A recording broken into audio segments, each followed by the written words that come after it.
Everyone, just some housekeeping items. This session will be recorded as all us up till now, all the other sessions have been recorded in our YouTube. So if anybody is needing those links, please let us know. We also have PowerPoint. So if there is anyone who is needing any PowerPoints from session 1 to today's session 7 or 8, please let us know and we'll make sure that you get copies of that. Because we have a lot of people on the call and we are virtual, if you could please use your hand gesture or the chat room. We've got myself and Corey monitoring that, but there's also an opportunity to ask questions throughout, but we also have time at the end of the session where we can ask questions. So good morning, my name is Tanya Gagno. On behalf of Community Living Algoma, I want to welcome our Community Living Algoma employees, but I also want to take this opportunity to welcome our guests. So I have several, but I do want to share. I think it's really wonderful. So I'd like to welcome Kenora Association for Community Living Welland Pelham, Community Living Access, Community Living Kingston, Community Living Sarnia, Community Living Perry Sound, Community Living Brockville, Community Living Walkerton, Community Living Owen Sound, Community Living Huntsville, Community Living Grimsby Lincoln, Community Living Oakville, Community Living Greater Sudbury, Community Living Brant, Live Work Play, Community Living Atikokan, our council members from Horn-Payne, Community Living Fort Francis, Community Living Chatham Kent, Empower Simcoe, Community Espanola, Community Living Guelph Wellington, Brockville and District Association for Community Involvement. And I apologize if I missed anyone. I also have the pleasure of introducing Al Condeluci. Community Living Algoma has been working with Al since 2015. And we've been working with various projects and training sessions with him. But our most recent has been the Community Engagement Project, which we undertook in summer of 2020, which encompasses both a micro and macro look. And part of the micro work is all these learning sessions that we have been working through. And we have one in October, one in November, and one in December. So today is session 8 on power through groups and teams. So Dr. Al Condeluci has been a leader in community building, human services, and inclusive advocacy work for the past 50 years. Holding a Ph.D. and MSW from the University of Pittsburgh, Dr. Condeluci has been the CEO of CLAS, Community Living and Support Services, a major nonprofit community building organization in Pittsburgh, Pennsylvania from 1973 to 2019. He holds faculty status at the University of Pittsburgh in the Schools of Social Work and Health, Rehab Sciences, and is the author of 7 books, including the acclaimed Interdependence, The Route to Community 1995, and most recently, Social Capital, The Key to Macro Change 2014. In 2018, he received the key to the City of Pittsburgh, the highest civilian honor that can be given to a community member. He serves as a consultant and an advisor and human service coaches on a number of nonprofit boards and government commissions to date, on state, local, and national levels. He helped found and convenes the Interdependence Network, an international coalition of professionals, family members, and consumers interested in community engagement and macro change. And his contact information is at the end of his presentation. So please join me in welcoming Al. Great. Thank you very much, Tanya. It's so good to be back with you on this beautiful fall day. I want to really salute Community Living Algoma for their vision and foresight in terms of looking at and thinking about community engagement,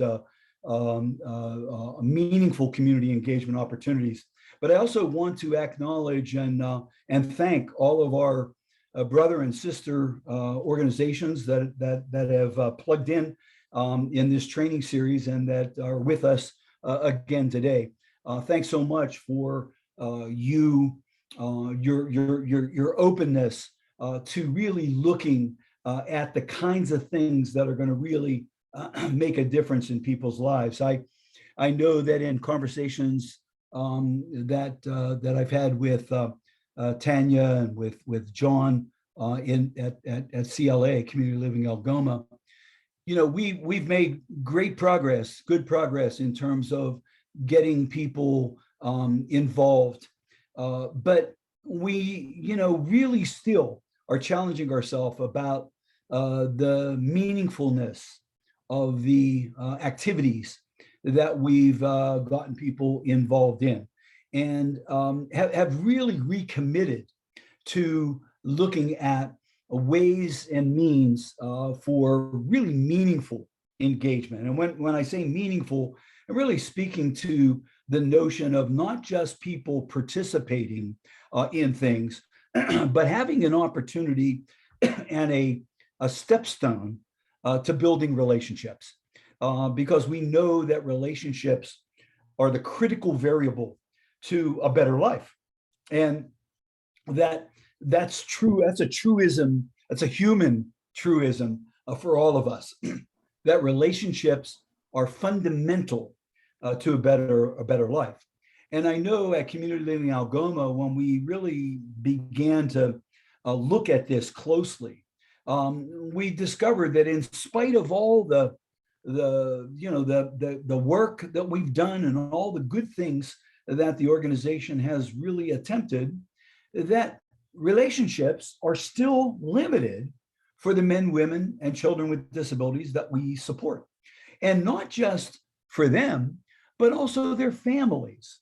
We came to discover that, families who have children and members of their family with disabilities also are at risk of being isolated or being disconnected or having difficulty in connecting with people, right? And so the work that we've been doing over the last really year and a half to almost 2 years, in spite of the pandemic, has been to really focus our attention on the kinds of things that we need to know, the kinds of things that we ought to be reacquainted with, and the kinds of commitments that we have to make in terms of getting people meaningfully engaged. And one of the really interesting realities is, given the pandemic and the whole sort of shutdown that's unfolded really around the world, that rather than to see this as an obstacle or a really negative thing, that we really have chosen to say this is a new beginning for us. This really presents an opportunity almost from the ground floor to really begin to think about meaningful community engagement generally for all of us, because every one of us on this call have been pushed away or disconnected from the routine kinds of things that we found ourselves doing prior to the pandemic. And with the pandemic, a lot of things went dark, a lot of things actually stopped. And so now, as we, hopefully reemerge from this pandemic, that this is an opportunity to recommit ourselves to community engagement opportunities for everyone across the board. So we're really trying to take what a lot of people have seen as a negative and turn it into a positive as we move forward. Now, in our training series, if you've been with us, that we've really covered a lot of topics over the last 7 months, actually prior to the summer. So it's been actually 8 or 9 months when we started. And that we've been, looking at and chipping away at specific sort of issues related to community engagement. And our topic today is really allied to meaningful community engagement, because we're really going to talk about groups and teams, teamwork, and the power of connection, what connecting can do. And the focus today is really from a sense of how we can use teams at our agencies to really begin to focus on community engagement supports for men, women, and children with disabilities that we all serve and we all have a responsibility to. So I want to look at this idea of groups and teams with you in thinking about how you might use teams in your organizations, whether you're a human service agency or whether you're a governmental entity or, whatever sort of institutional framework that you come from. The idea of using teams as a kick point for addressing the issues that your organization is interested in has really been proven to be a powerful agent for change. So what I have planned for today is we're going to go through some content on groups and teams and teamwork. And I'm going to share with you some of the things that we know, some of the newer things that we're learning about groups and teams. And then we're going to do a little quiz, if you will. I'm going to present some questions. I'm going to ask you to answer the questions, right at your desk or right where you're sitting right now. And then we're going to debrief on reactions to these questions from some, experts who have looked at it. So we should have some fun, and that'll lead us to our conclusion. And like we always do with these sessions, we'll open it up for questions and answers before we conclude. Okay. So with that being said, let me get rolling with some content.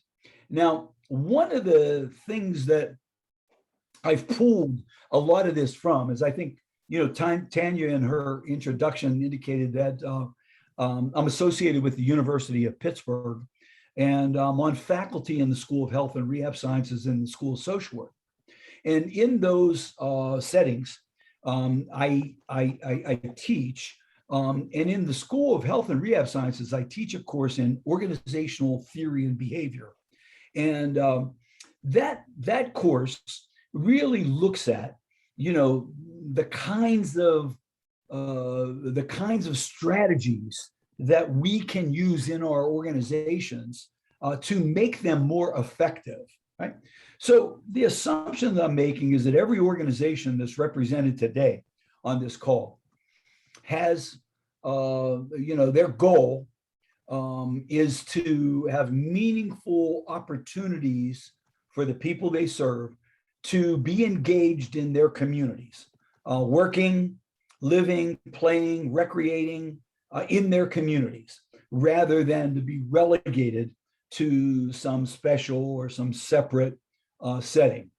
And that's what you want to see happen. That's what your organization is committed to. Your vision statement, your mission statement revolves around that agenda. And so how do we organize ourselves in order to be able to achieve the kind of outcomes or the kind of goals that we want? And one of the tried and true ways of doing that is by utilizing teams at our organizations to make things happen. And so let's get into a little bit of content, and then we'll roll this out. So let me see. We know that when people align together, we do better things. That we know that collectively we're stronger than we are individually. And that's just a truism, really, of life. Together is better for all kinds of reasons. I'm going to show you some of those reasons from a research point of view. But the notion that when you're in a group or when you're aligned with people toward a common agenda, speaking. That's stronger.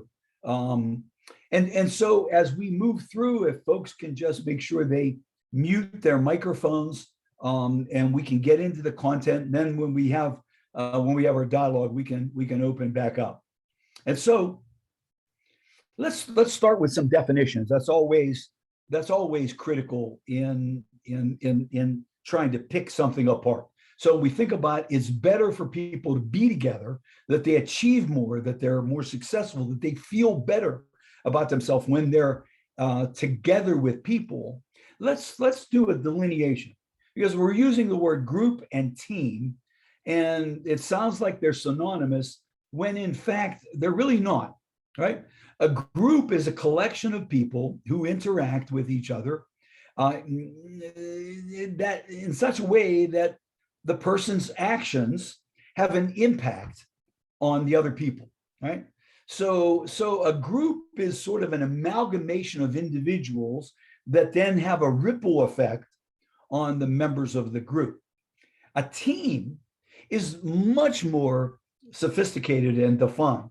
It's a cohesive coalition of people working toward a mutual goal, right? And in the working toward this goal, there's a real effort to try to establish complementary skills, right? So a group of people, that's watching a hockey game, together at the arena. That's a group, right? That's a collection of individuals. They're all there cheering, and they're, and one person starts to hoot and holler, that'll affect, what might happen with some of the other individuals. On the, further evolved, however, is the team, right? The hockey team, which is really a coalition of people with complementary skills working toward a common outcome, right? To win the game. And so you have your forwards, and you have your defensemen, and you have your goalie, and so you have all these unique pieces that really complement the team, right? Groups don't have that yet.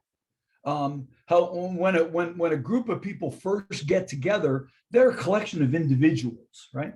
Now, as we sort of think about this, that we know that no one really creates success alone, that individual success is almost a myth, and maybe such a strong fallacy that it really makes people think that somehow, some way, individuals solve the problems, and that's not true. It's actually any individual goal that's been achieved by a person happened because of an amalgamation of other people who have created the pathway for that success, right?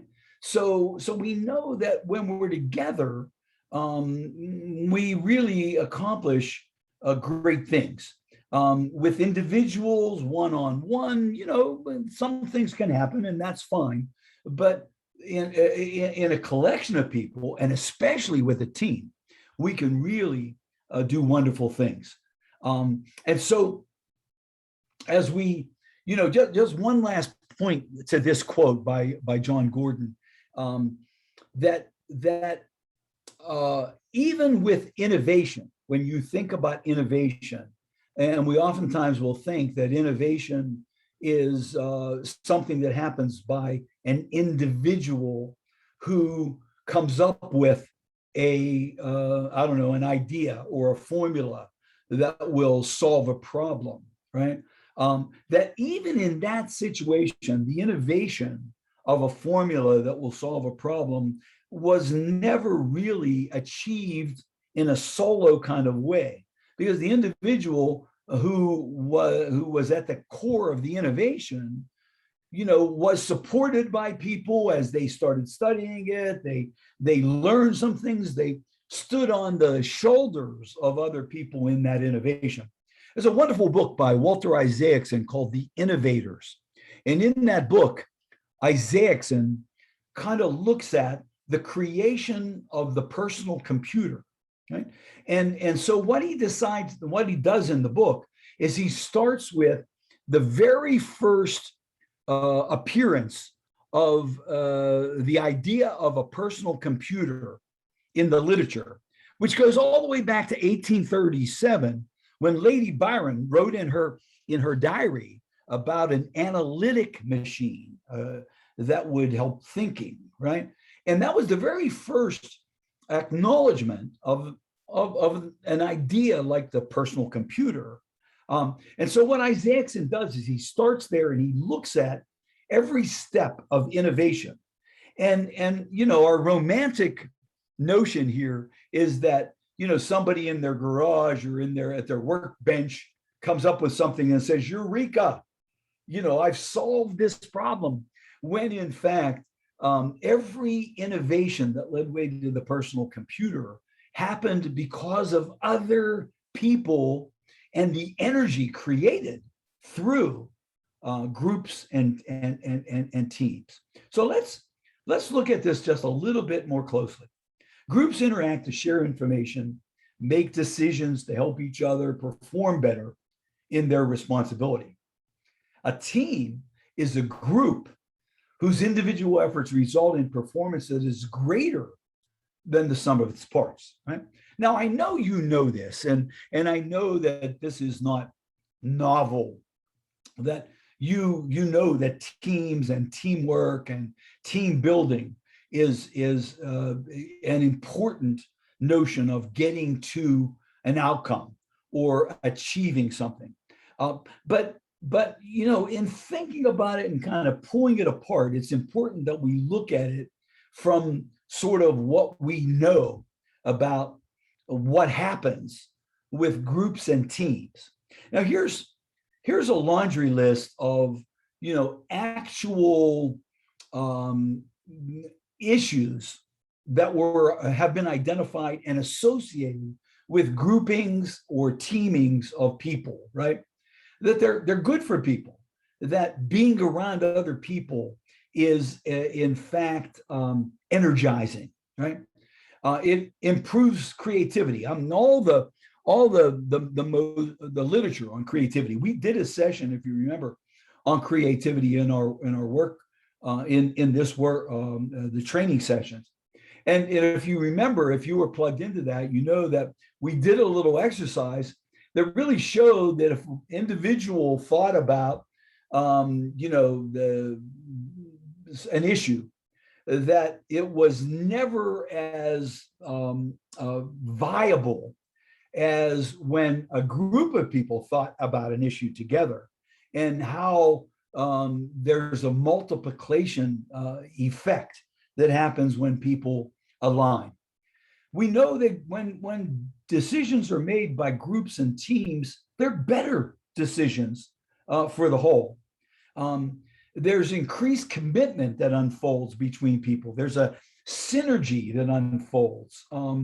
That I remember when I became the CEO of my organization, and you know, I worked for 48 years running an agency very much like Community Living Algoma, right? Like your community living associations, where, you know, we had a large group. I had 400 staff. We, you know, had a $30 million budget. We were, you know, really looking to get people engaged in community, people with disabilities.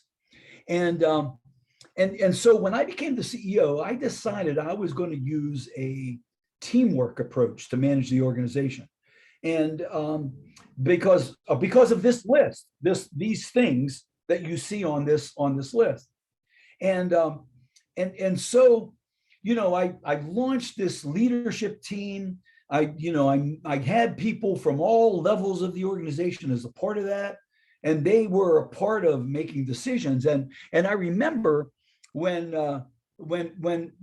we started, you know, when we had a core decision that we had to make as an organization, I wanted that decision to really be something that would be ferreted out through the team, right? And I became frustrated because teamwork takes time. You know, an individual can make a decision like that, but if you're gonna move into a team format for managing an organization, then you're going to need some time to process. And I began to get frustrated because I thought, man, we're losing time. I could have just made this decision myself, and we could have moved on. What I came to learn through maturity was that every decision we made as a team was a viable, powerful decision, different than had I made it by myself. As the CEO, I was empowered to make decisions, but when I look back now on decisions that we made as a team or the decisions that I made just in caveat by myself, the decisions were always better when the team was involved. So these are things we know that are healthy. And we also know that people join groups, they're attracted to groups for a whole variety of reasons, right? And that these things begin to play out: security, status, self-esteem, affiliation, power. All of these things begin to play out when people align, right? And these things become really important to individuals' growth in an organization. So a staff member that you have when they're on in a group that's addressing something, these kinds of things begin to unfold for them, and the employee really begins to feel better about themselves vis-a-vis their alignment with other people.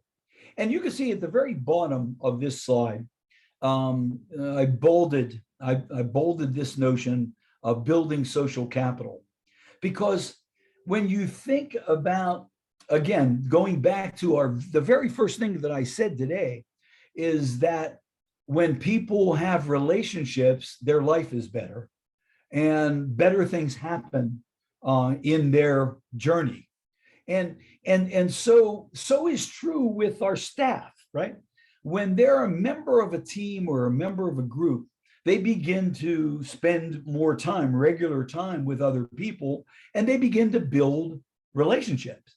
Now, we know from previous trainings that we've done in this series that social capital is really a good thing. We know that social capital is the value and benefits that people receive through their relationships or their affiliation with groupings of people. And this value is, happens both individually to the person as well as collectively to the overall group. And that the benefits that unfold in relationships become the things that just make people feel better about themselves, right?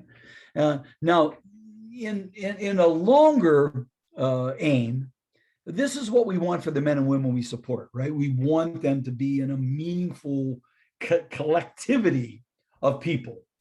And this image that we have on the slides now, kind of a book reading club, right? A group of people who get together to read a book, right? And this is not a team, right? They're not looking to achieve something. It's a group of people who are just looking to individually grow a bit through the reading of a book. But when you're sitting with other people and you hear their perspective of the book that may be different from your perspective, that becomes an enriching experience, right? A broadening experience. You may not agree with their perspective, but it just broadens, your outlook, right? So reading by yourself versus reading, a book with a book club is a really powerful, dynamic experience. I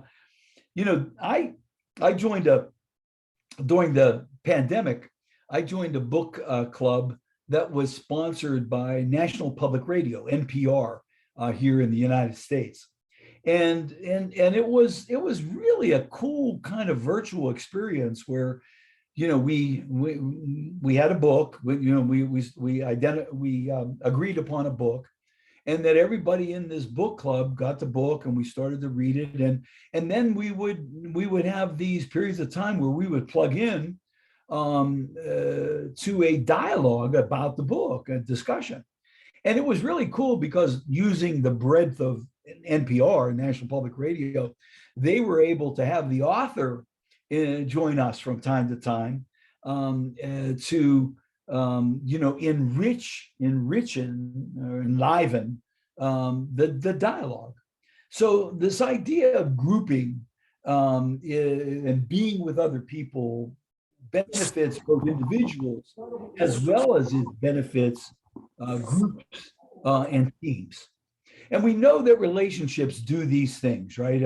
I've gone over this before with you, but we know that when people build relationships, when they have regular exchange with other people, it enhances their health, it promotes their happiness, it leads to other successes in their life, it makes people feel a little bit more confident about who they are, and maybe even opens the door for advancement, achievement, getting a job. So all these positive things are things that people reap by having relationships. And the way you build relationships is by collecting with other people toward some common objective, right? So the idea of groups and teams is so aligned with what we know about social capital. And all of these, if you start connecting these dots, all of these things are allied in so many ways. We know that in terms of social capital, people get direct benefit through reciprocity. We know that people get emotional support through, being able to share or know that there's people you can share with. And then that we just enhance our informational catalog by being around other people who might have a perspective a little bit different from ours.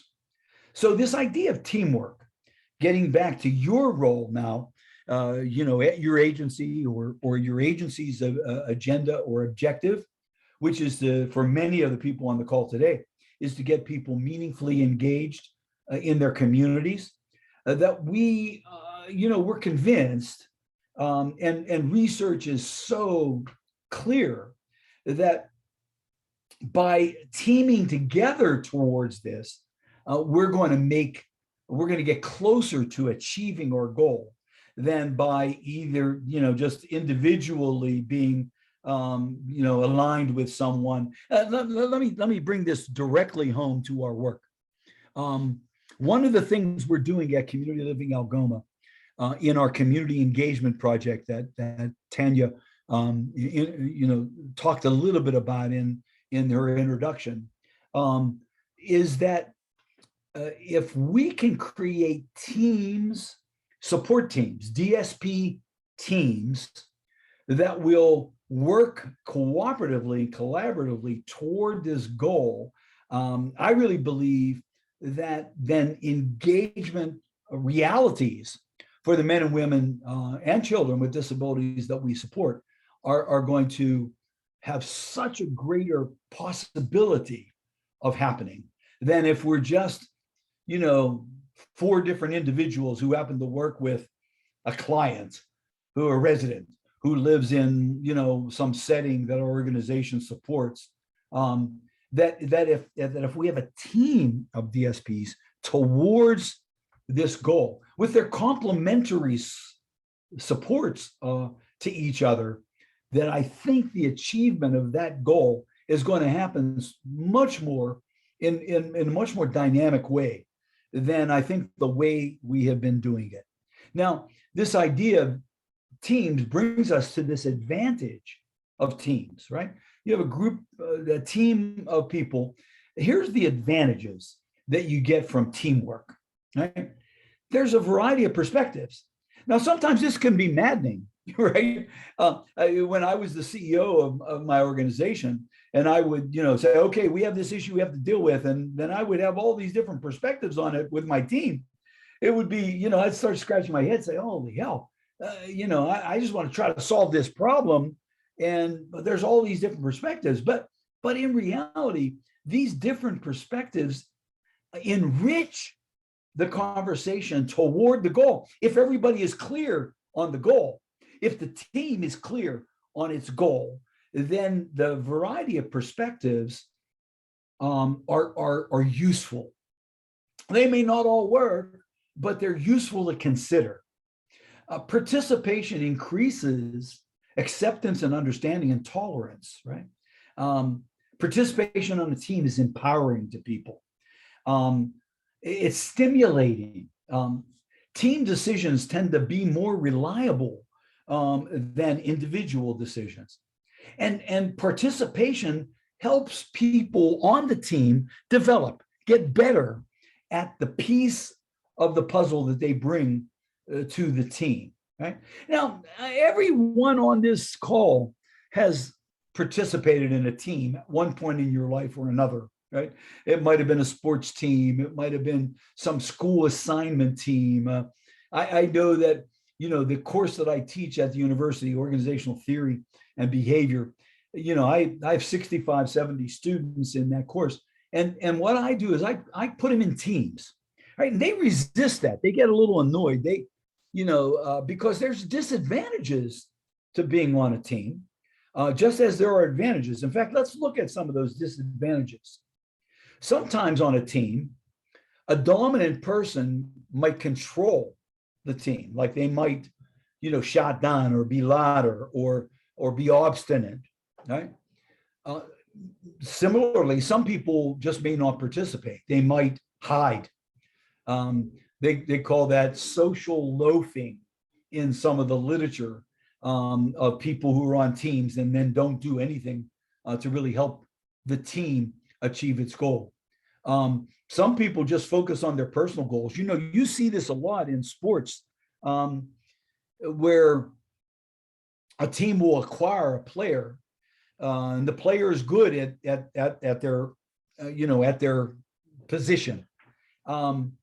But the players really, maybe their agenda is, I just want to get more stats, right? I want to get more goals than anybody else. I want to stand out. I want to be the superstar. And when that begins to happen, the team can really can be disrupted, right? So the members might go along with an errant direction. Maybe the team gets dominated, they decide to do something, and people kind of get sucked along in that, because we know there is a mentality that sometimes happens with groups of people where they might go in a direction that would be errant, that might not be toward the agenda. So from a sense of teams, it's not just a panacea to say, well, we're going to create a team of people around somebody we're supporting so that the goal is meaningful community engagement for that person, right? We got to keep our eyes on that prize. That vision, that goal has got to be what everybody commits to, right? Because when some of these things that are on this list sneak in or begin to happen, they can create dysfunction in the team, right? So how do we go about and build a team? And when we think about this, I'm thinking about, obviously at Community Living Algoma, one of our things in our engagement project is to really say, how can we really create teams around the person we're supporting toward the goal of meaningful community engagement that positions that person to maybe build relationships. Because we know when people build relationships, they have a greater chance at life success, right? So here's some of the key things that literature and research has shown that have become important in team building, right? The first is you communicate standards, right? What are we here for? What are we about? What is this? What are the standards here? That no one is better than anyone else, and that, this is really designed for each of us to share in making this happen. Set a tone. Establish a sense of urgency. I mean, one of the things that I know a lot of people that are on this call, and I know some of you, I've visited when Tanya was was going through the list of all the community living organizations that are there, I was thinking, I've been there. Yeah, I know those people. Yeah, I've done a training there. So I know that some of you guys that are on this call have been out there at this for a long time, right? You've wanted the people that you support to be meaningfully engaged from the time you started in the organization. I know that's true for me. When I first started at my agency, that's why I wanted people to get jobs and get, be involved in things and have friends. And, that's what I wanted. And here it is now, fast forward, 50 years later. And, we look at it and say, what kind of outcomes do people really have friends? Are people really meaningfully engaged? And if you're honest with yourself, if you look at those, maybe people are doing things, that's nice, but have we really achieved this? So there's a sense of urgency. We can't wait. We've got to do something different here in terms of getting people engaged. So in team building, a sense of urgency, making sure that people are in place and that we have established sort of benchmarks and rules. We want to model expected behavior. The team leader has got to really be a servant leader. They got to be a part of what the outcome is, not better than, not okay, guys, go take the hill. It's like, let's go take the hill together, that kind of thing. Create early successes. When you find a success, and what did we do here? What made this success happen? Can we recreate it for the next person coming down the pike? Always be open to new information, new facts, new science, or new learning that we do about getting people engaged. Having members spend time together, right? And not just time on task, but spending time socially, spending time over a meal. So those kinds of things really begin to create a glue amongst and between people. And then, of course, giving feedback, rewarding performance, making sure that people know where we're going and why something maybe didn't work and how we might do it differently the next time. So in the literature, there's on team building, there's a really kind of cool little mnemonic device that I found, and I'm going to share this with my students.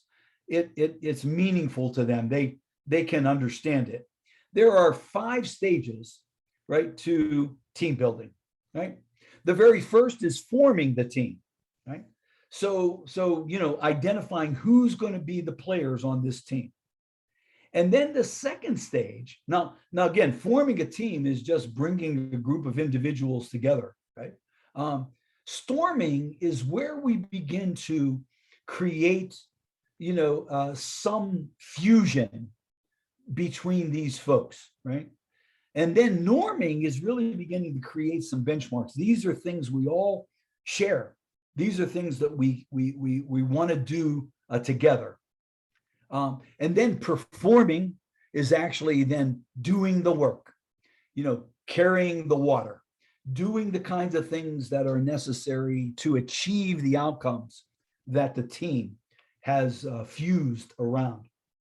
And then adjourning, sometimes when teams finish their task, when the hockey team finishes the season, it's the off season, right?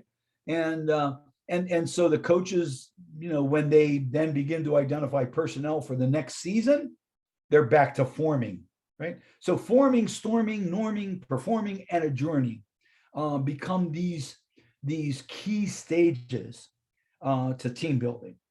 So again, bringing this back home to this agenda of community engagement for people with disabilities, it really gets us to say, okay, let's think about who are the staff that currently support the individual that you really want to get meaningfully engaged. Who are the staff there, right? And then how do we get these 4 or 5 DSPs or supervisor or whatever the title is. How do we get these people into a cogent team with a goal of getting this person meaningfully engaged so they can build relationships, right? And focusing in on this as a task, right? Using these stages. Now, this is a commitment. If you think there's some efficacy to this, then you got to be ready for a commitment, because we've been so used to doing things the way they've been, right? Which is essentially, okay, this person does the morning shift, this person does the afternoon shift, this person, does that. This person teaches skill building, and it's this menagerie of people with really no sense of team toward what we want to do with this individual, what he or she wants in their lives, right? So taking these notions of team building and beginning to fit them into how we support people is really where I'm going with this. So let's look at what are some of the keys to a successful team, no matter what that team is engaged together to do, right? Whether it's the overall agency, whether it's a team of people who support one individual, whether it's a sports team or whatever the intended outcome is. Here are some things we know that are key to successful teams, right? One is a strong culture. Culture is really huge, right? And the culture are the behaviors that people, the routine behaviors that people begin to use and do in their assignment, right? And you have an agency culture, and in fact, in organizational theory, there are two parts of your organization, right? There's the table of organization. Who's the CEO? Who's the manager? Who does this? Who does that? Who provides the accounting? You all have your TOs, your table of organization, who does what in your place, right? And that's like the skeleton of the organization, right? That's almost like the skeleton of a human being, right? But on the other side of the organization is the culture, right? Just like you have, as a person, you have, bones and muscles and tendons, right? But what really makes you is your soul, right? And you can't, you have a soul, but you don't know, you can't see it. Like, where is my soul, right? I want a new soul. I want a soul implant, right? But you can't, you have it, but you can't see it. Now, you can see it in terms of behaviors, and that's the same with culture. I have my students go out and do visits, right, to organizations, and I try to pick successful organizations around Pittsburgh, and I send my organizational theory students out to these organizations. And what I want them to do is not just look at the TO and the mission statement and the vision statement and the cool things that the organization talks about. I want them to feel the organization. When they walk in, what does it feel like, right? Does it feel like it's, creative and energetic? And does it feel like there's a synergy? Or does it feel robotic? Does it feel plastic? Does it feel like it's, I don't know, surface? How does your organization feel? And I do this all the time. Whenever I go visit an organization, I walk in, I want to sort of feel, how does it feel? What can I feel the energy here toward the intended outcome of the organization, right? So that's encased in culture, and organizations have culture. And developing culture is the CEO's biggest job, most important job, is enhancing the culture, nurturing the culture. Positivity is another key. Is this group of people really excited about their journey, their intention, or are people whining and moaning? And you come in and they're bitching about this and moaning about that, and you stop and think, that there are whiners and moaners in every organization, right? They're there, and those people sap the positivity. So positivity, how do you get your hands around it? How can you get people energized about this? What's the role of the team leader? What about other members of the team in terms of those outcomes? A shared strong vision. What do we believe here? Like, not just what do we do, not just how do we do it, but why are we doing this? Like, why? Why are we gathered together to support these folks with disabilities? Like, why? Just to take care of them? So these become really critical elements of culture, right? Does the team have a fluid sense of communication, right? Is it rigid and hierarchical? Gee, I don't want to, I can't talk to John Policiccio. He's the CEO. God, my God, he's the boss. Or is there some fluidity in the communication structure? How does the team work through conflict? Conflict is going to arise, it. It's always there. It's a specter. How do you work through it? And then how do we continue to stay committed to the vision, right? These are all keys to successful teams. So promoting a strong culture has a couple ingredients, right? The first is really a sense of excellence, right? Remember years ago, the book by Waterman and Peters called In Search of Excellence, right? These two management consultants were looking at what, we all talk about excellence, but what is it? How do we achieve it? How do we reach towards it, right? Fairness, powerful value in any organization. How do we foster an openness and protect the welfare of everyone who's a member of that team or a member of that culture? And then trust, right? You have my back, right? How that notion that I trust that you're going to be there for me, and I want you to know I'm going to be there for you, right? So these three values, excellence, fairness, trust, are critical ingredients to teams. And organizations need to look at this and think about this in terms of how do we continue to nurture these things, right, in our organization. Right? So building team spirit. What are some of the things that we can do? And there's some really interesting kind of cool things that happen. This idea of making a team attractive. Let me go back to an experience, right? I told you I teach this organizational theory class. I have 70 students, University of Pittsburgh.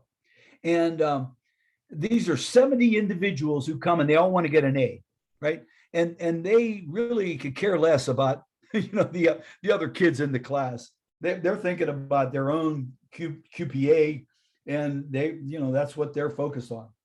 And so when they come in for the very first session, I talk about the class and I begin to say, okay, we're going to create teams. Each of you are going to be a member of a team, and 50% of your grade is going to be tied to your teamwork, right? The other 50% of your grade will be individually earned, on papers you write and things that you do individually. So initially the students say, okay, well, they're wondering about this. And then I form the teams and I do it randomly. And when I form the teams, one of the first things that I really want these guys, give them an assignment. And one of those assignments is, I want you to come up with a team name. Like, who are you? your job is going to be to work collectively to get an A, right? And you're going to be studying organizational theory, and you're going to be doing this in a team kind of a fashion. So I get them to begin to think about a team name. And a couple weeks into the class, and they've met a couple times, and I go back to this. Okay, what's your team name?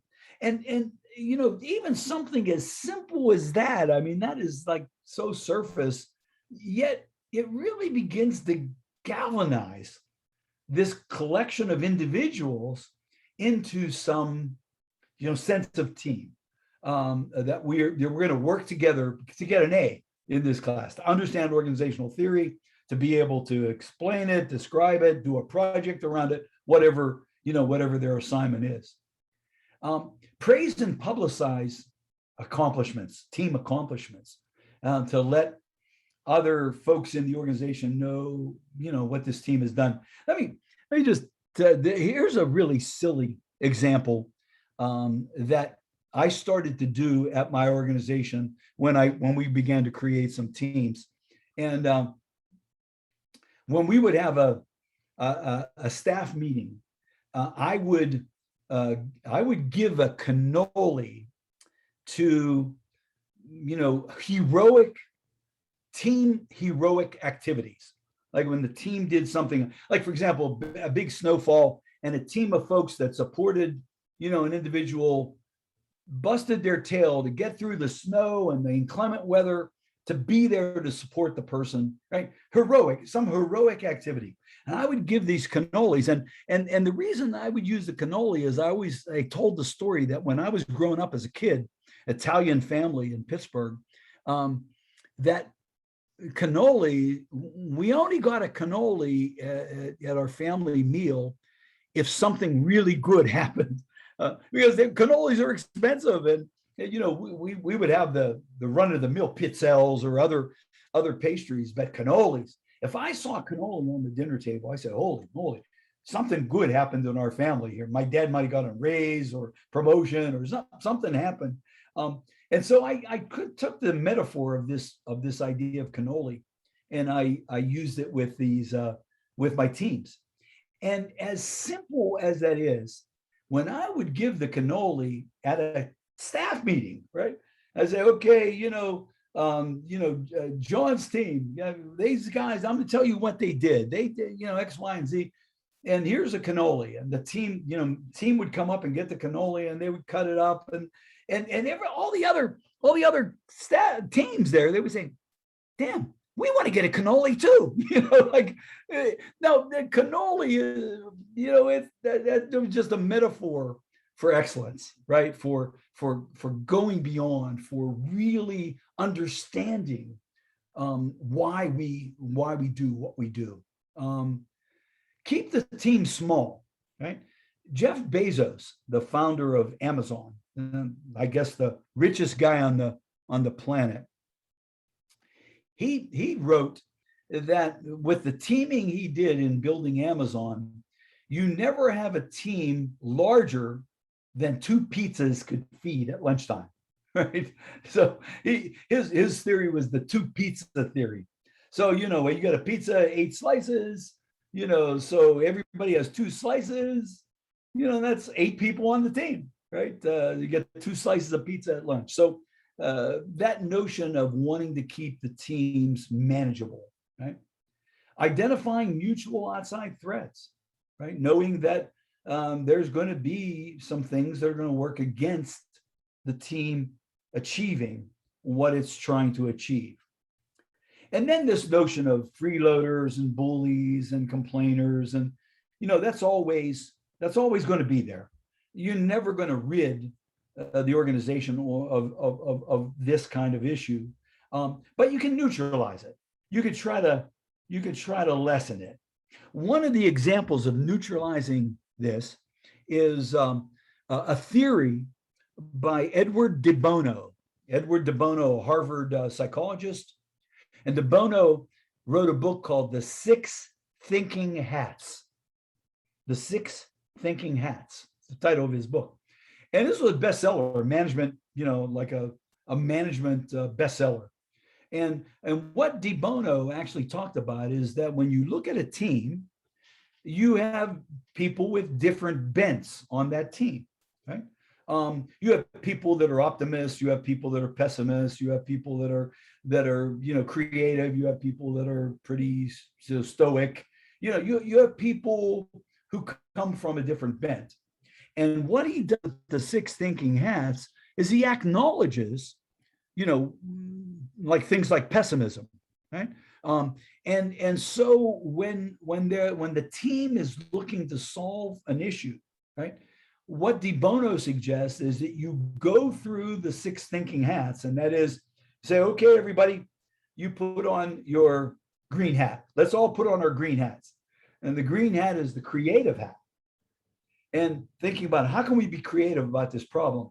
Now, not everybody on the team is going to be really a creative agent, right? Some will be, some won't be.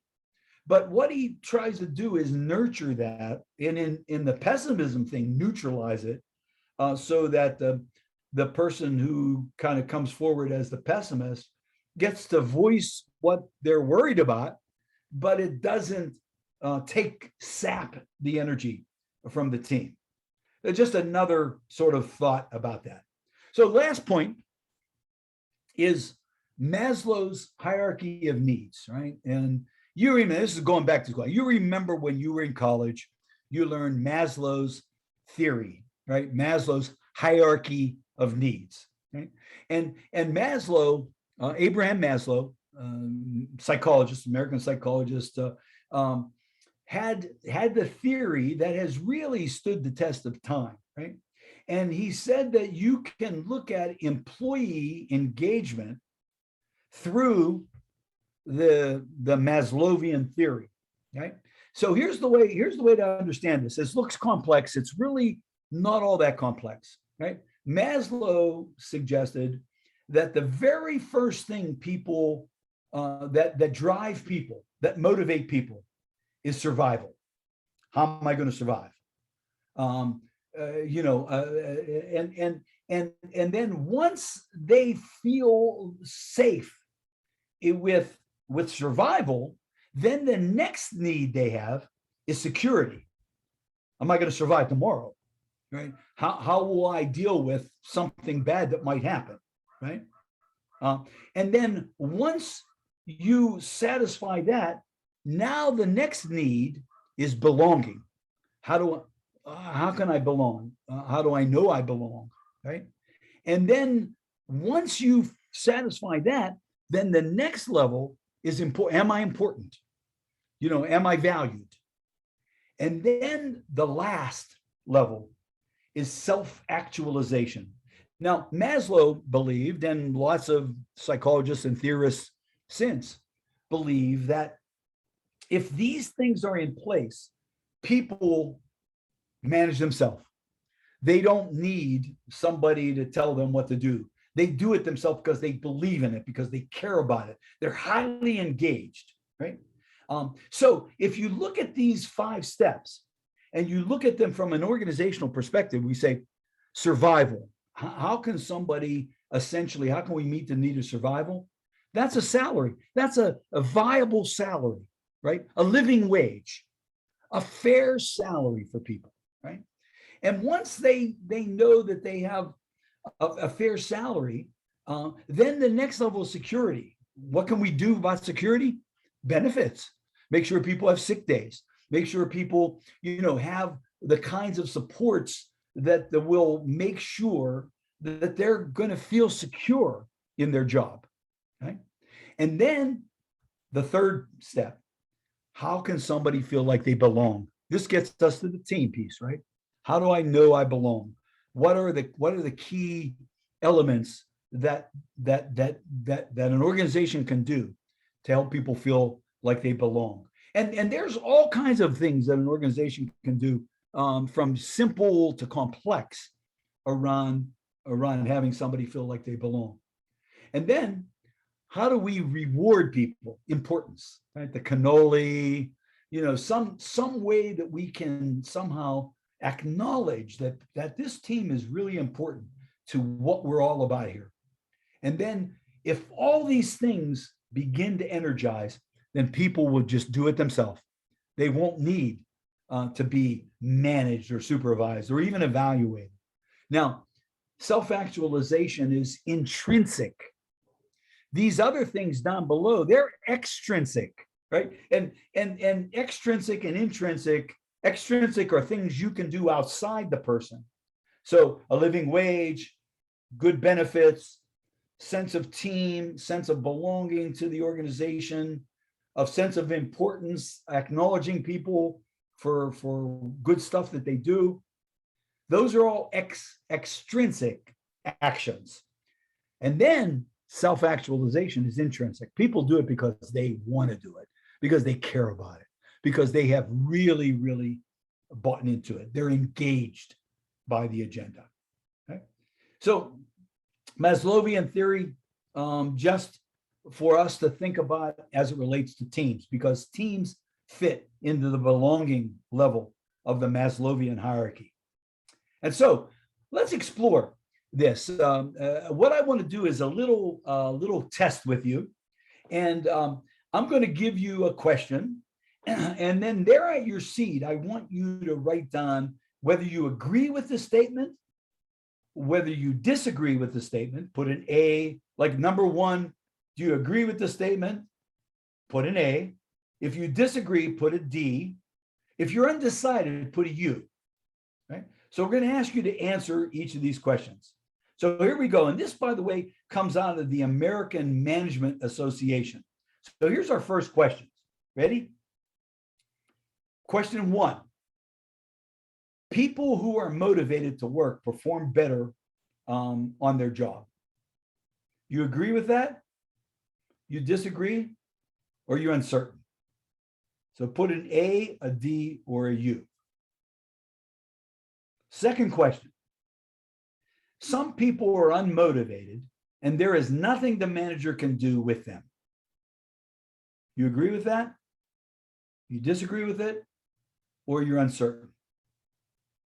Number three, in general, people won't work at something they don't like to do. Agree? Disagree? Uncertain. Number four, the attitudes that a manager has towards subordinates or to people that they manage can affect the work they do. The attitudes that the manager has toward the team, the work team, can affect the work they do. Agree, disagree, or uncertain. Okay. So let's just pause here. And what I want to do is the American Management Association, here's their answers to this, right? Based on research.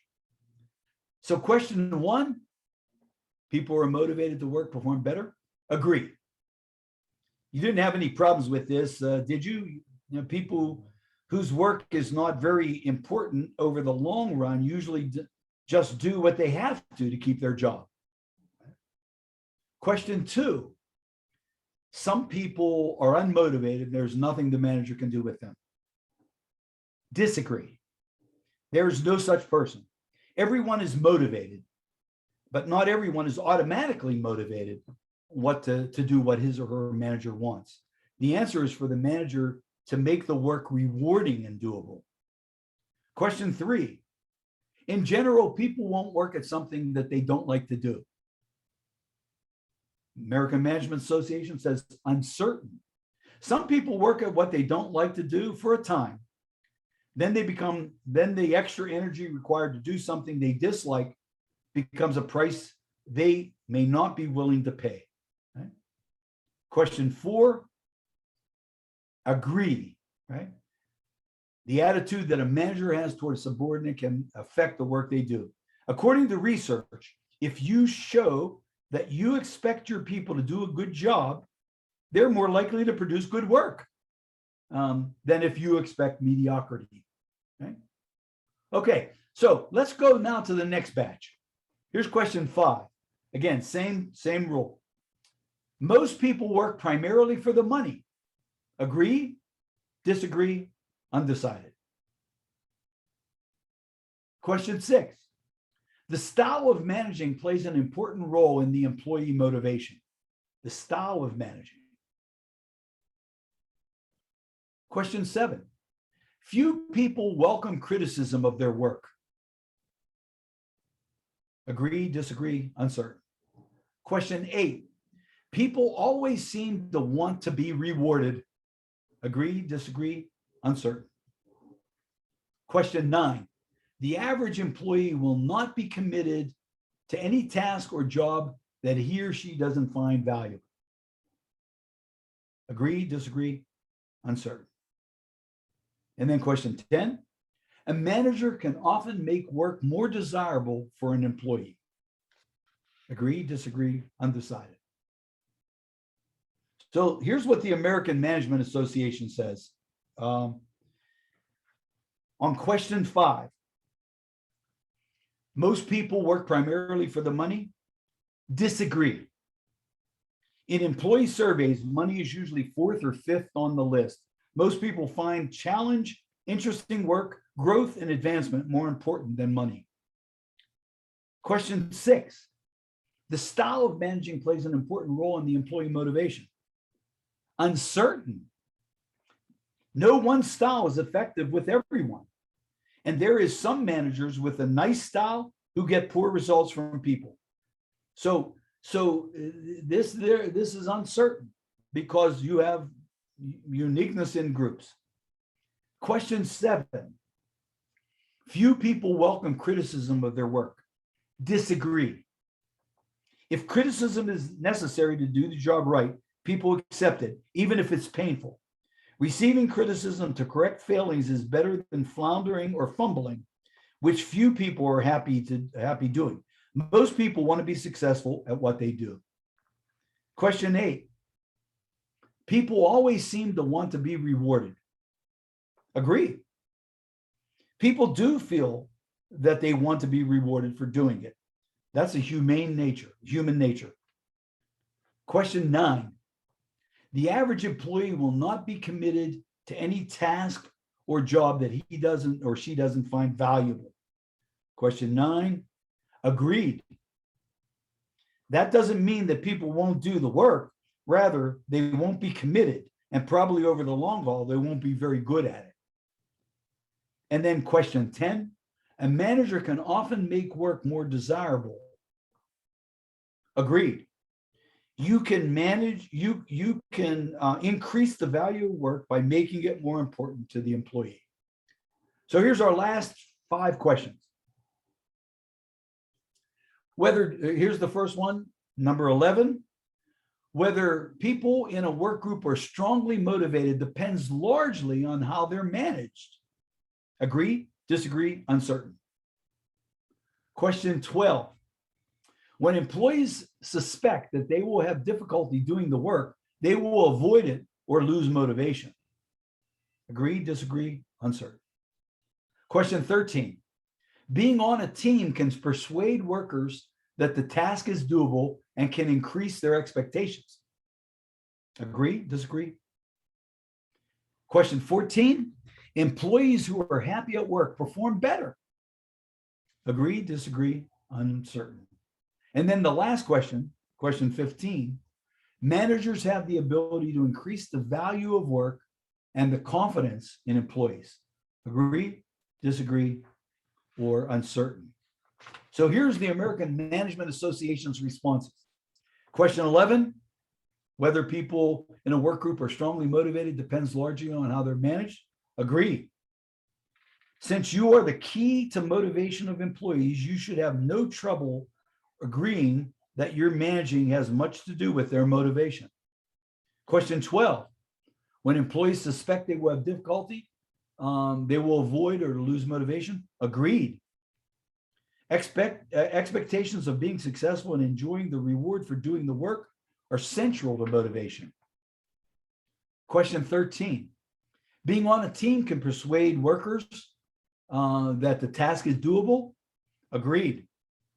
In an effective team, peers can supply support and help, both of which can increase employees' confidence in the work is doable. Question 14, employees who are happy at work perform better. Uncertain. Employees who feel rewarded perform better than those who don't. All we know about happy people is that they're happy. They don't always do better work. And then lastly, question 15, managers have the ability to increase the value of their work and confidence. Agreed. Managers play a crucial role in promoting employee self-confidence and interest in their work. So I don't know how you did on the test, but it's just for you to reflect on some of these issues that we talked about. So let's wrap this up. Now, can I interrupt 1 minute? Yeah. John needs to know if Thursday's okay for Robin Hill instead of tomorrow. They want to cancel till Thursday. Thursday. Check your book. Yeah. He wants me to get right back. Okay. Thursday. Yeah. Thursday's good. Yeah. Okay. People are better together. There's no question. And we started with this. We're ending with this. And to build relationships, sustain and energize teams, when we identify some things that people are mutually interested, really create matching community connections there, understanding the expected behaviors of the group, and finding gatekeepers to play a role. We've talked about gatekeepers in the past. You know that these are members of the community who have some influence on other people. You have gatekeepers in your agency. There's gatekeepers in community. So in some ways, this idea of being a gatekeeper is the critical ingredient to successful organizations. How can we welcome people in? How can we energize them toward that goal? Because without friends, the world's a wilderness. This is the key reason we're engaged in trying to get people connected beyond their disability circles. And so we know that the connection with other people, whether it's on a team, whether it's in the community, take you deeper into your own soul. And through other people, we get to know ourselves better. This deeper fulfillment is the fuel that helps us lead better lives. It enlivens our humanness. So you want to try to create teams. You want to connect with others. You want to create ways that people can connect. Teams is a powerful way of doing that. As Schweitzer says in a summary, what we do with our lives individually is not what determines whether we're success. What determines whether we're success is how we affect the lives of other people. That truly is really the bottom line. And so this is my contact information. Tanya said that I usually put it up at the bottom. These slides, this slide presentation is available to you as part of the series. We've recorded this, so you can go back and watch it, or if you think that this might be useful or helpful to other parts of your agency, we invite you to consider using it. Here's how you can get in touch with me if you want to talk, if you have questions that go beyond our Q&A. We have a short Q&A period, and so I apologize for that. But let's see if we can open it up. I'm going to stop sharing my screen.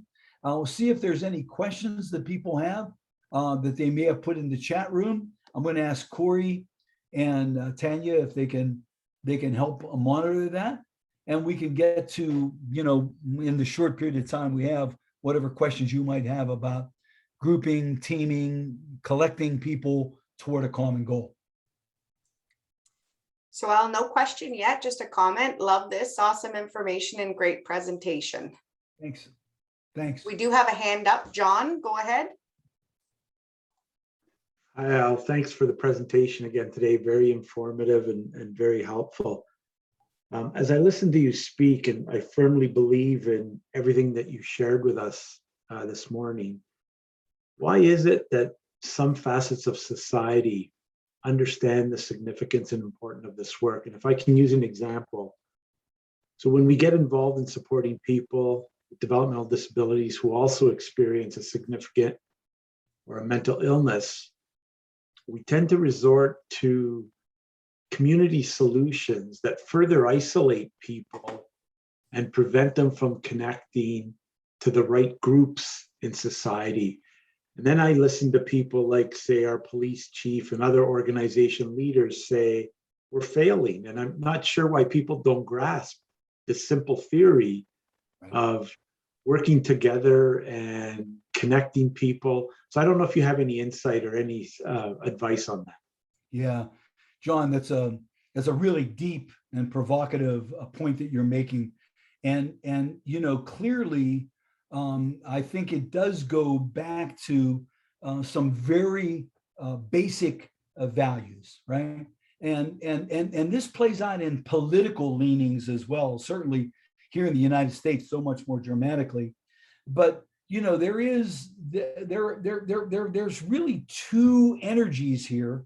One is the individuality agenda, and the other is the collective agenda, right?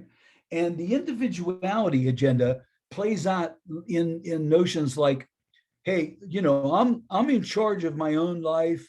I'll watch out for myself. I don't need you to watch out for me. I watch out for myself. I'll take care of myself, but don't expect me to watch out for you, right? Or don't expect me to bear the cost of your problem, right?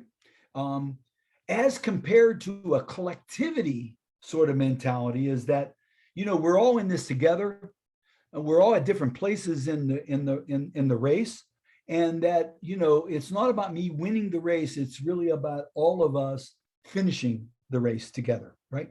Now I don't know if that's a perfect example, but this individuality versus this collectivity sort of mentality, I think, is at the core of this. I'm part of a social justice group here in Pittsburgh, and one of our big issues is our penal system. And the penal system is punitive, right?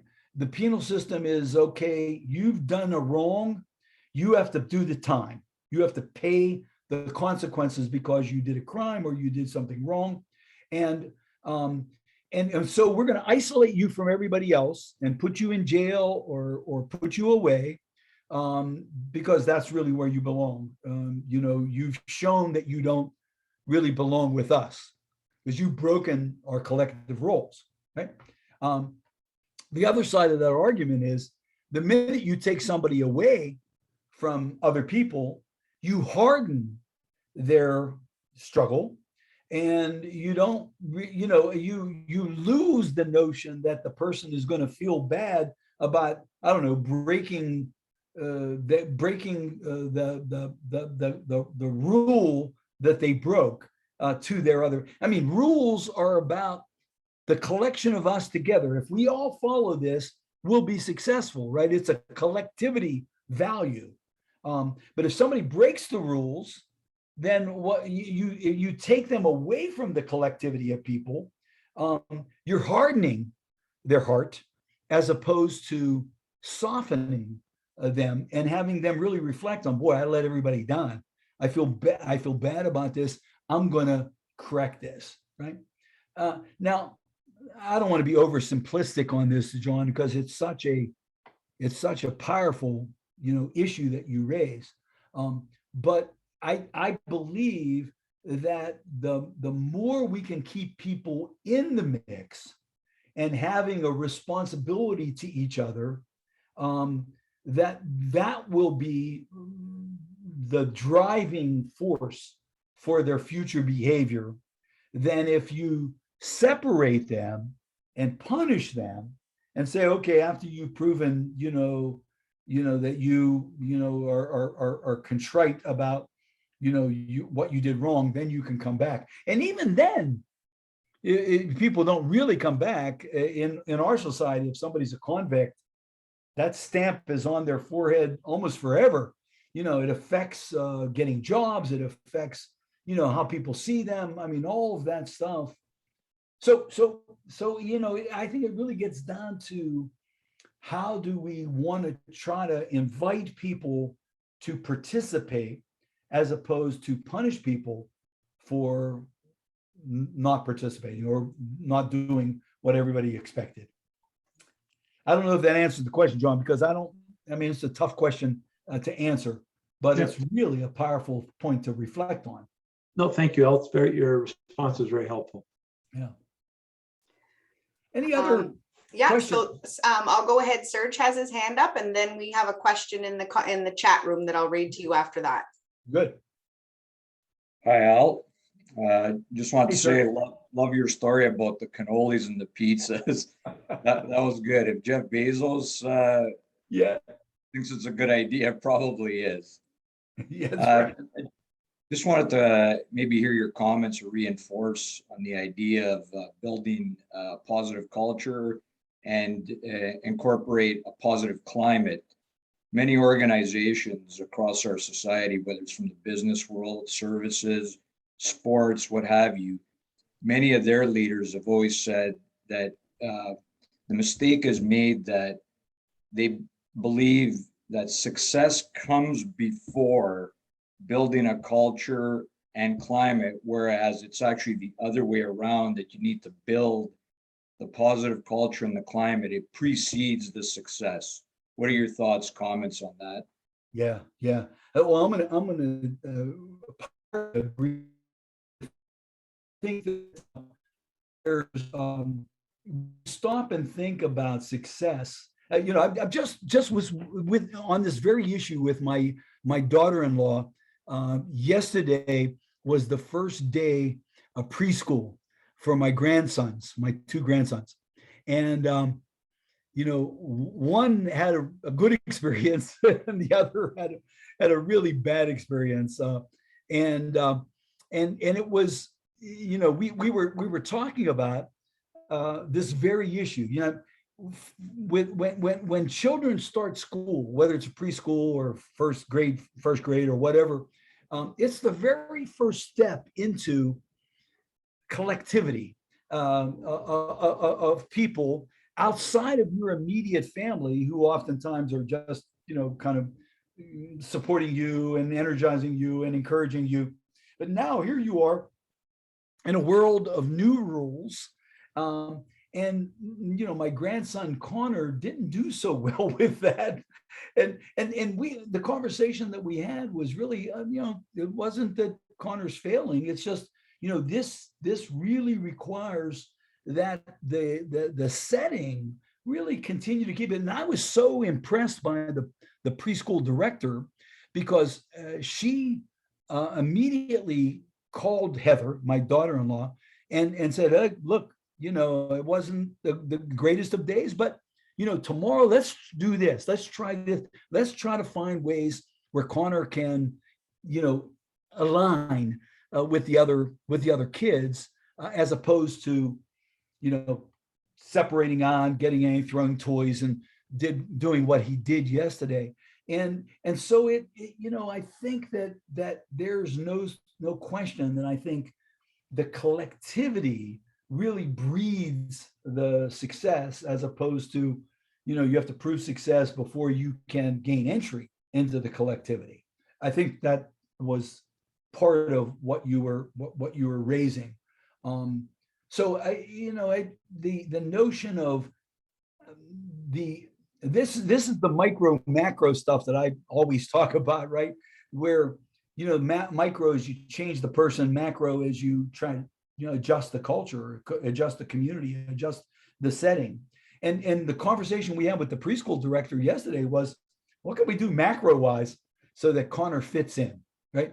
And rather than, well, Connor has to understand that he can't throw toys, and that if he's going to throw toys, he's going to get time out. And so, you know, there's this notion of, you know, where do you find that middle space, right? Because Connor will learn if the collectivity is, you know, is fluid and willing, right? So these are really interesting points to ponder, Serge, the ones you brought up, same ones that John brought up just a minute ago. Other thoughts related to this, Serge, and follow up. No, Okay. I mean, that was good. Just again, like you mentioned, when a person, it's much like when a person walks into your home or your organization or whatever the setting may be, you want to have a good feeling, like you actually look forward to going there and you feel comfortable. And that's how you want people to enter your home. So your workplace or your organization should be the same way, and not the feeling that you're dreading going there because you're going to be on pins and needles, whether it's your place of employment or your own home or a relative or whatever the case may be. Yeah. Yeah, you know, Serge, just one last point to the comment you just made. And this is really for all the folks on the call who are supervisors or CEOs or managers that are in some leadership role in their organization, is that, you know, there is this really, I think, powerful energy that we get sucked into, those of us who find ourselves in leadership roles, to follow kind of like a factory mentality, and you know, to kind of just get pulled into this robotic kind of nature of our organizations, right? I mean, you know, we're responsible for the organization, for its success. We're responsible if problems unfold, right? And so it's so much easier for us to get sucked into a structural answer to problems rather than a cultural answer to problems, right? And this notion, you know, and you look at organizational theory and you look at how organizations actually initially started, you go all the way back to the military model, right? Frederick the Great was really one of the very first organizational theorists who really prompted this military model where, you know, soldiers fight, you know, officers decide, right? The soldiers don't decide anything. They just follow the rules. They just do what they're supposed to do. And we have this code of conduct. We have all these rules that have been established, and they have to fit in. The soldiers, if they don't, they're going to the brig. They're you know, we're going to get the police, the military police. They're going to go. That notion was how organizations actually initially started, was following this militaristic model. And it wasn't until the 1950s, right? Frederick the Great was in like 1865, right? When organizational theory first started to be developed. And it wasn't until the 1950s where this humanistic notion of culture really began to be looked at and talked about and thought about, right?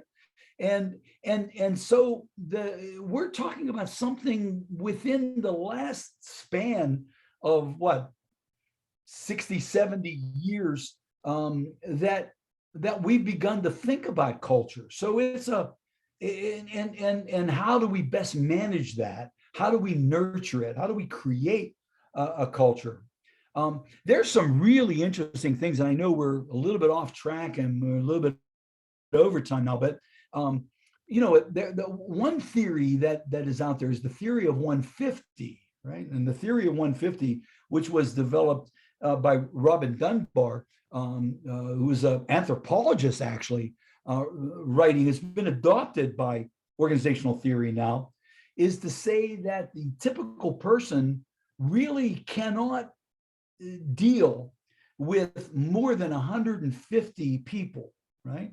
That when you get more than 150 people in a group, that folks just can't process that. They don't have the limbic ability to process that. And so he argues, Dunbar and organizational theorists have taken this and said, organizations that get bigger than 150 need to satellite things. They need to create these smaller settings rather than have this big mega organization. And it's an interesting debate even today. I mean, we talk about Jeff Bezos and Amazon, right? You have Amazon now is this huge, guerrilla organization that how do you manage it? How do you create culture in such a huge, organization.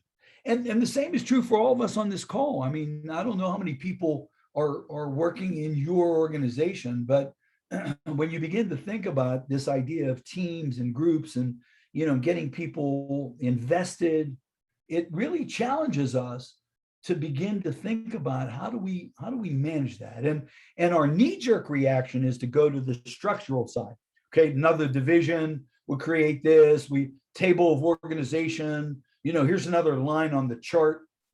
And yet we don't think as much about how do we create a culture here where people walk into this setting, whatever the setting might be, and our office, and a supported apartment program, this or that, and how when people walk in, how do they feel about this setting as a worker? How do they feel as a visitor? Last point, when 9/11 hit, and everybody got nervous, and just a couple of days ago was the anniversary. There was all this sort of fear about terrorism, and rightfully so. I mean, clearly that's a reality in our world, right? And so, I had one of my staff members go off to sort of a security meeting, and he came back from this meeting, and he had all these ideas. He said, we have to put guards in the front of the building, and we've got to put a sign that says, if you come into the building, hold it, stop, you have to go register, sign in, and it was like creating a fortress, right? And I remember I said, Dan, let's get the leadership team together and talk about this. Do we want, I know terrorism is out there, and I know that that's a risk, but is that the tail wagging the dog here? And do we want to create a setting where people walk in and feel like they're, signing into some prison system in order to, come to work or come to a meeting at our center, right? So, but it's so easy to get sucked into that stuff, Serge, and I know you guys know that.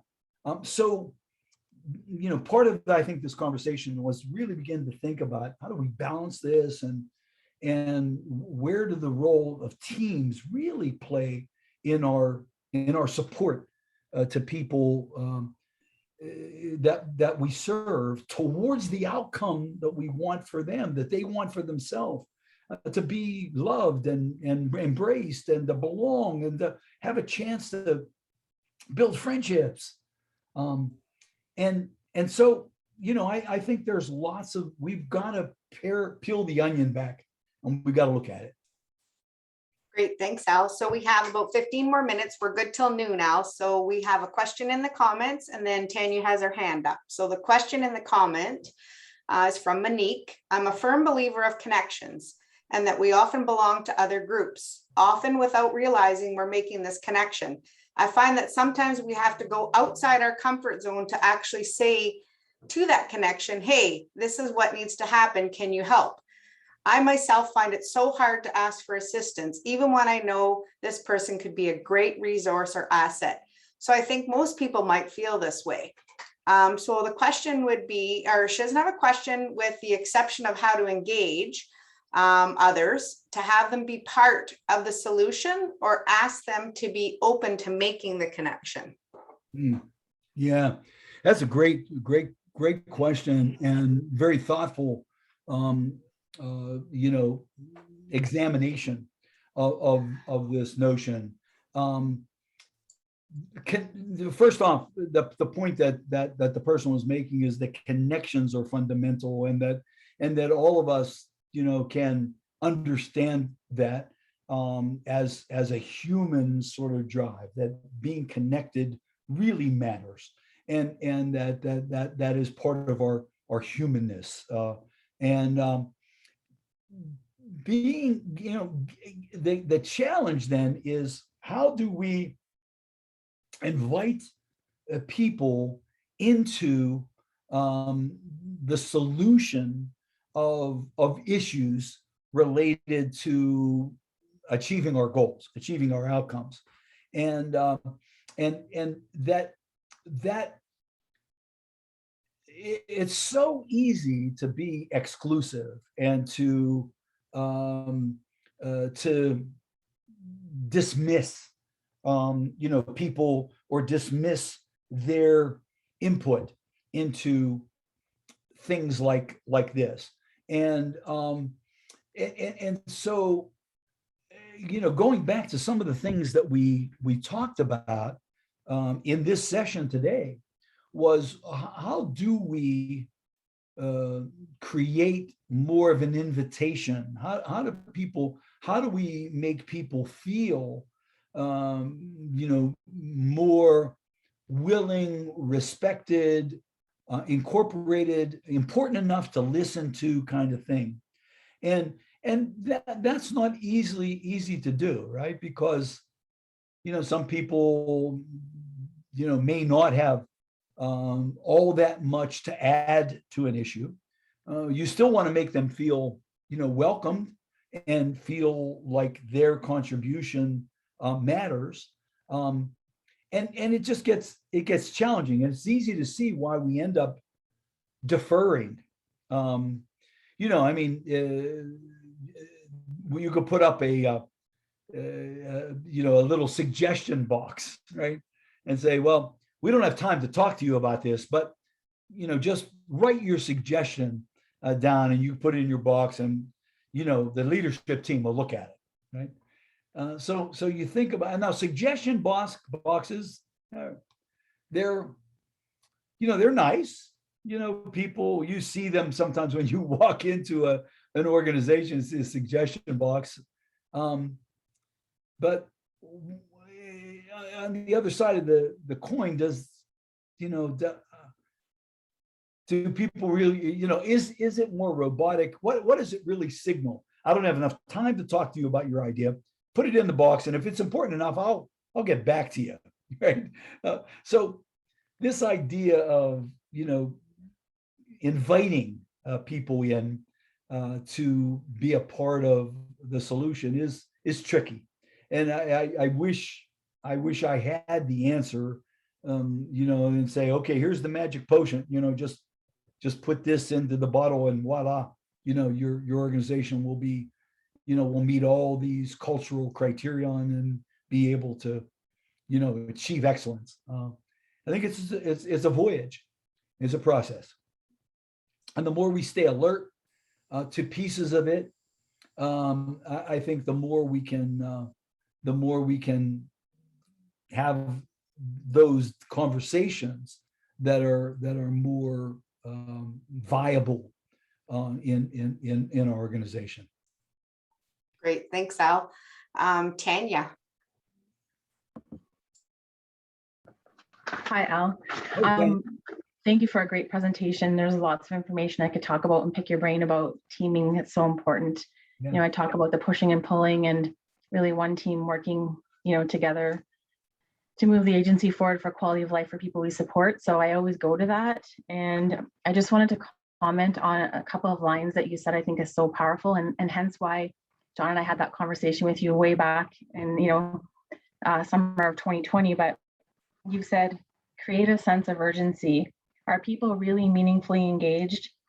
People going out, but are they really engaged? We can't wait. We have to do something differently. Mm-hmm. I just wanted to share that. Yeah. That idea of urgency, I think is really important. John Kotter, Kotter, is out of MIT, and kind of a management guru. He really talks a lot about urgency, and that oftentimes it's so easy. There's so many competing interests that it's easy to dismiss a sense of urgency. I mean, the points that you just raised are really powerful. That we look at what we've been doing and all the years that we've been doing them, right? And the organizations that are on this call, we go back to being founded in the 50s and 60s in our communities, mostly by families who who were urgent about, I don't want my son or daughter, put away. I don't want them to be dismissed. I want them to matter, right? And so our organizations were formed back in the 50s and 60s around that urgent message. And here we are, fast forward the 60, 70 years to where we're at today. And it's the same, we're still dealing with the same realities, right? That people are being dismissed, and they're just really, they become CLA's people, and the community just really thinks that we're there to take care of them. That's why we exist. And we tell ourselves that's not why we exist. We exist because we want to get people engaged and build relationships and become, valued members of community. And yet communities think, CLA of Algoma, CLA of Owen Sound, CLA of Perry Sound, wherever we are, we exist to help those poor, unfortunate people who can't do it on their own, who just don't have the faculties or the capabilities. And so if we don't bring a sense of urgency and say, Jesus, what do we have to do different? Like why are we so paralyzed to still be in this same reality 60 years later? No, it's not exactly the same as 60 years ago. I understand that. It's, there's a little glitter here and there. There's a little fluff and some flowers have been put into it. But in essence, when you peel that surface stuff away, we're dealing really still with the same mentality and same reality when we were founded, right? And so and now if we don't have a sense of urgency, we're just going to continue to do the same old. And so I think that's what Carter, when he talks about urgency, he brings that to the table. He says urgency pushes you, it makes you uncomfortable, it's a tension, right? And tension and release become these sort of variables. If we have a tension about the fact that here we are 60 years later, still essentially doing the same thing, then what's the release, right? And the release oftentimes is, okay, we'll create another program for them, or we'll do something, we'll call it something different. We'll still do basically the same thing, and what we need is a release that is viable, that is macro, right? How does the culture have to change to embrace? Now we've already proven that we've tried micro stuff over and over and over again and hasn't delivered the ultimate goal. Do people have things to do? Yeah, they have these nice little programs that we've set up or created, but is it meaningful? It's better than doing nothing. I get that, but we can do so much better. And I think that's the real reality of this training series, is to push us to create a tension that we can do better, and to challenge us to begin to think about how can we manage this differently. And this gets back to this idea of teams, right? This notion of, can we begin to use the power of teams individually in support of the folks that we have. Now we call them teams, but are they really? When you say, well, we have a team working with John. Yeah, okay, but are they really? Have we really thought about this from a team building perspective in terms of getting these guys, out there doing what's going to really be meaningful? So urgency is real, and I think we've got to feel the tension. Thanks, Al. We just have, sorry. Yeah, just have a couple minutes left. There aren't any more questions, but there's a couple of comments. Very valuable information, very insightful information. Your passion for what you do is contagious. Great as always. And the last comment, great session, very useful, helpful information. Definitely detail that we can use and refer to as we move out of COVID time and get to our teams and get our team, back into a forward gear. Thank you. And then wonderful webinar. Thank you. Great. Well, it's greatly appreciated. I appreciate those sentiments. It's nice to hear, but I think we still get back to how can we take some of this and do some things differently, and think about those of us that are on the call. Many of us are managers, or we find ourselves in supervisory roles, or maybe even leadership or high leadership roles. How might we begin to distill some of this information into action? And that really gets us to just a little preview for our next session. Our next session is set for October 14, right? That's Tuesday. The 12th, October the 12th. Is it the 12th? Oh boy. Yes. I better make sure I have that. October 12th. You're right. You're right. What is it? October 12th. And that session is really going to focus on change, on the change theory, and what we know about change, moving from where we are to where we want to be, and the steps and stages in between that. And what we're going to really examine is what are some of the things that create resistance to change, where even good team members, even members that are really committed, begin to resist. And we're going to think about some of the elements that we can use to promote change, right? So we're going to focus in on change. Now, the one thing, though, that we're going to do in this session, and Tanya and I were talking about this earlier, is I think we're going to move this session up. Is that okay, Tanya, if we move it up from our 10 o'clock start to a 9 o'clock start on October? Eastern time, yes.